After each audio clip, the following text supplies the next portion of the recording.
Research has shown that companies that engage in strategic management outperform those who don't. That's because they are able to study the changing business environment around them and adjust their strategies to fit into this new environment. Other benefits of strategic management include having a clear strategic vision for the company and a better focus on what is strategically important. In this course, we are going to go over all the stages of the strategic management process and learn about the different strategic analysis tools and how to use them and how to create and implement a strategic plan for a business. So let's get started.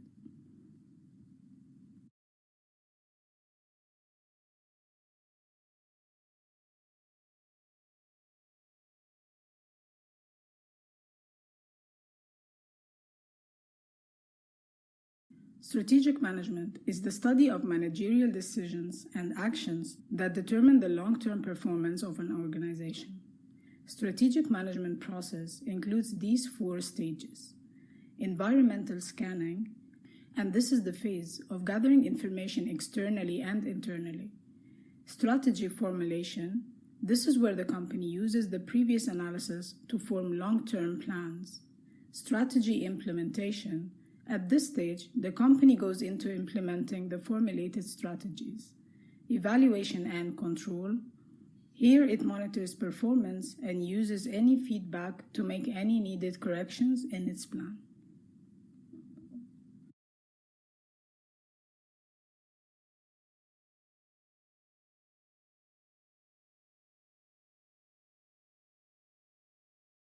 The strategic management process starts with environmental scanning, and this is the scanning for the company's environment with the aim of gathering information.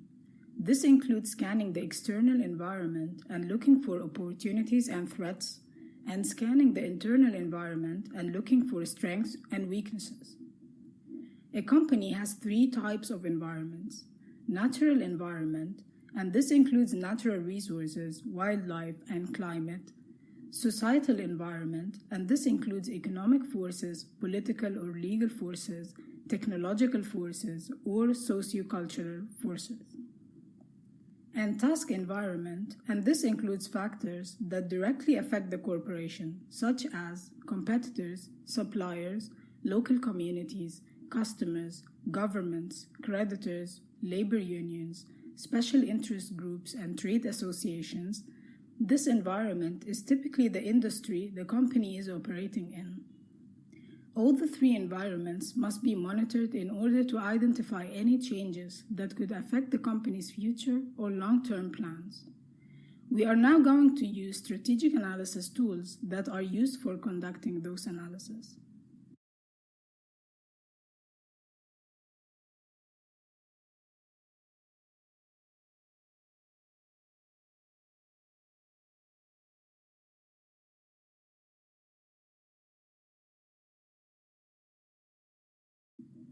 Pastel analysis is used for societal environment scanning, and it stands for political, economic, sociocultural, technological, ecological, and legal forces.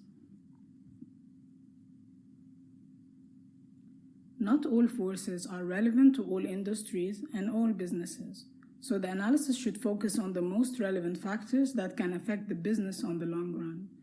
And here are some examples. Economic factors include GDP trends, interest rates, money supply, inflation, unemployment, wages, disposable and discretionary income, currency markets, global financial market system. Technological factors include new technologies in the industry, internet penetration, productivity through automation, patents protection, industry spending on R&D. Political and legal factors include antitrust regulations, environmental protection laws, global warming laws, immigration laws, tax regulations, government incentives and subsidies, foreign trade regulations, outsourcing regulations, and labor laws. Sociocultural factors include population growth, population composition, regional shifts in population, lifestyle changes, birth rates, life expectancies, level of education, pension plans, and healthcare. All those factors could directly affect the company's performance. For example, economic growth could shift the demand curve for the company's products, and this could be favorable through higher demand or unfavorable through lower demand. Same applies to population trends, birth rates, and life expectancies. If a company sells baby products, reduction in birth rates will reduce demand for the products. New technology in the industry could lead to new sales channels, like what happened with e-commerce. And so retailers who were scanning the environment on a regular basis and could adjust to the new technology were able to protect their market shares. Finally, population shifts between regions and states would affect the retailer's store location choices. For example, when recently tech jobs were moving to other states such as Texas, many luxury brands started opening stores in Austin.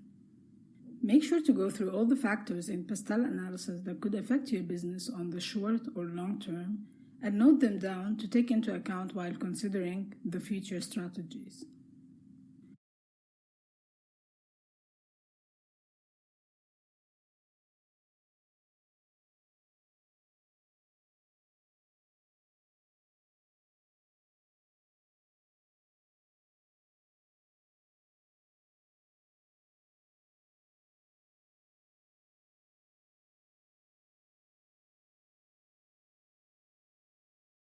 Another tool to scan the task environment is Porter's 5 Forces model for industry analysis. According to this model, there are 5 forces that determine the competitiveness of an industry, and the more competitive it is, the harder for the company to control its prices and secure its profits. These 5 forces are threat of new entrants, threat of substitute, bargaining power of suppliers, bargaining power of buyers, and rivalry among existing companies in the industry. The higher those forces are, the harder it is for a retailer to raise their prices and protect their profits.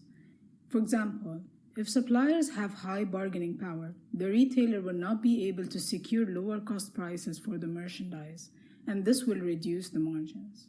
The higher the buying bargaining power, on the other hand, the lower the power of the retailer to raise their prices without having buyers shift to the competition. Each factor can be rated on a high, medium, or low scale, and then the total rating is determined for the industry as a whole. Let's see an example for an athletic shoes business. It could go like this. Rivalry is considered to be high, with many big brand names such as Nike, Adidas, Puma, New Balance competing in the market. Threat of new entrant is low because the industry has reached maturity and sales growth is not high, so there is not much attractiveness for new entrants to come in. Threat of substitute is low because other types of shoes do not provide the same functionality that is required by athletes. Bargaining power of suppliers is medium and rising, with suppliers in Asia growing in power and are now raising their prices. Bargaining power of buyers is medium and rising because the different players offer lower priced options and buyers are shifting towards them. Based on such analysis, the competitive level of this particular industry is high, meaning that sales growth and profit margins for this industry in the future are expected to be modest. Let's get deeper into each force and see what affects it. New entrants in an industry represent a threat to existing companies because they will increase the supply of the product and thereby reduce the price and margins in the industry. Especially that new players tend to give discounts and try to compete on price initially to get market share. However, this threat could be minimized and prevented through entry barriers. These are barriers that are enacted by current players to prevent new players from entering the industry or make it seem unprofitable for them to come in. Such barriers could be in the form of economies of scale. When the current player is too big that they can produce on a large scale, they will be able to save on production costs, and so they can cut prices in the face of competition to protect their market share. They can afford to do this and still have healthy margins due to economies of scale. A new entrant, on the other hand, will not have the same capability and so will not have such cost advantage. Product differentiation. When the products of the current player have a differentiating factor that cannot be imitated easily by the new player, this makes it hard for the new player to compete. Such differentiation could be in the form of a strong brand equity that has been built over the years and is supported by a very high advertising and marketing spend. It could also be in the form of specific product features that have been patented and are protected for a long time. Capital requirements. When entering the industry requires a very high capital to start a business, for example, to build a factory or rent a big retail space, this represents a barrier to entry. In the last few years, one of the things that affected the retail industry was the very low cost of starting an e-commerce business. In the absence of the old requirement to rent and fit out a retail space at a high cost, this made many people enter the industry, whether by establishing an online storefront or by selling on marketplaces such as Amazon. Switching costs. When it takes the current buyer spending more money in order to switch to the new entrant, this represents an entry barrier, because a lot of the buyers will not switch because of the switching costs. Access to distribution channels. When it's hard for new players to access distribution channels, for example, to put their products in Walmart and other big retailers, this is a barrier to entry, and the existing players that have such access get to benefit from it. High rivalry among existing players in an industry could depend on rate of industry growth. When an industry's growth rate starts to slow down, rivalry increases among existing competitors, because the only way to grow is to take away market share from the other one. Product characteristics. If the product is a commodity with no differentiation, rivalry will be intense, and competition will be based mainly on price. For example, gas stations compete mainly on price and location, because gas is a commodity. High fixed costs. When fixed costs are high, competitors will tend to reduce their prices to raise cash and cover their fixed expenses. Exit barriers. Exit barriers are barriers that prevent current players from leaving the industry. This could be, for example, spending too much on specialized assets to establish the business, and those assets cannot be sold easily or used for other purposes. A substitute is a product that can be used instead of the company's product because it fulfills the same need or want. For example, tea is a substitute for coffee.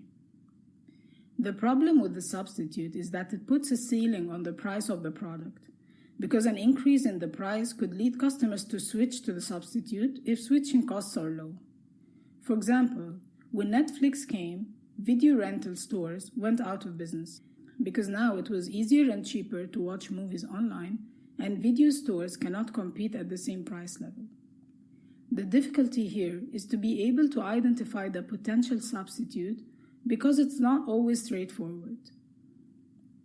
Buyers can drive the profit margins of an industry down by bargaining for lower prices.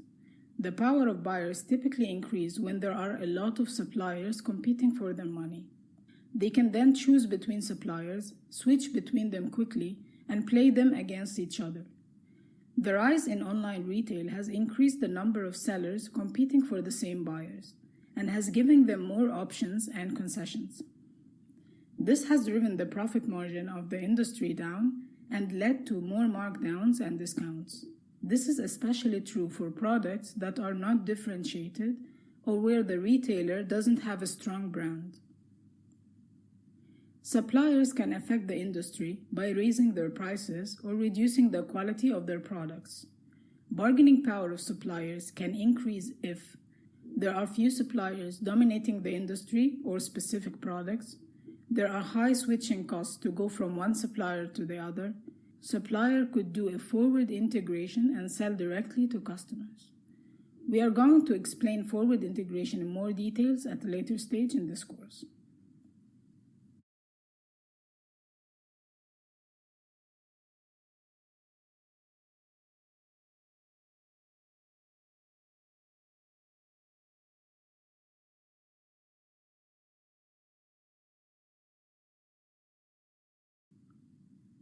Another method to analyze an industry and its players is to identify its strategic groups.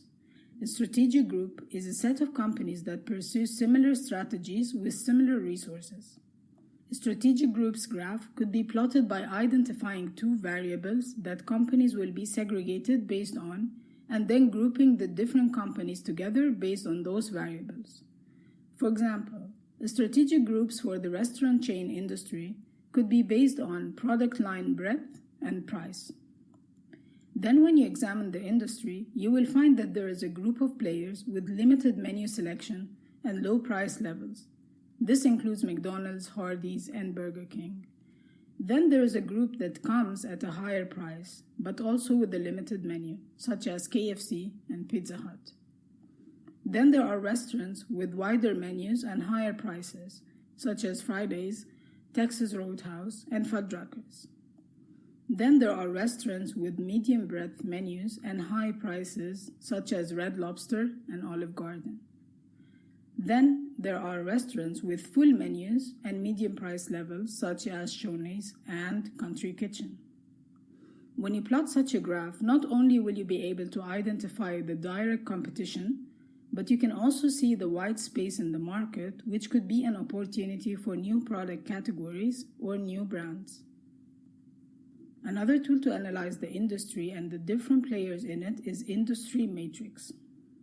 This is created by identifying the key success factors for the industry and then rating each competitor based on those factors on a scale from 1 to 5, then giving a weightage for each success factor. Competitors are then assessed based on those factors, and a final score is calculated for each competitor. Example of key success factors for retail businesses could include product assortment, prices, service level at the stores, brand equity, and convenience. For example, you can evaluate your business and the two biggest competitors in the market and check the depth and breadth of their product assortment at the stores. And check how each one compares when it comes to price level competitiveness. And then check how their service level at the store is and how well in the market they are known as a brand. And finally, how they score in terms of convenience when it comes to store locations, online ordering, and delivery options. Then you will assign a weight for each success factor and a rating from 1 to 5 for each company, where 1 is very poor and 5 is outstanding. The result will be a weighted score for each competitor. The final score for each competitor should reflect the competitor's performance in terms of profitability and market share.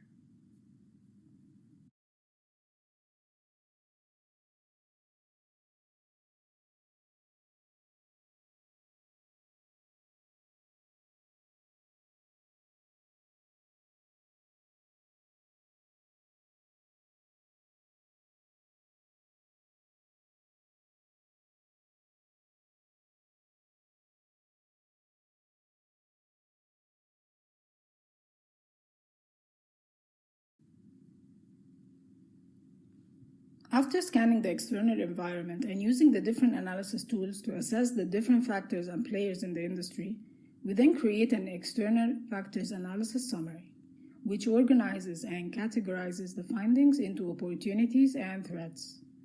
Those factors are given a weight based on their importance to the company and a rating based on how well the current management is dealing with those factors. In the last column, insert any related comments. Then at the end, a weighted score will be calculated for the company. This weighted score represents how well the company is responding to current external factors in its environment. This score should also reflect the company's current performance in the market. For example, a company with a higher than average score, where average is always 3, is expected to be showing a higher than average financial performance in the market.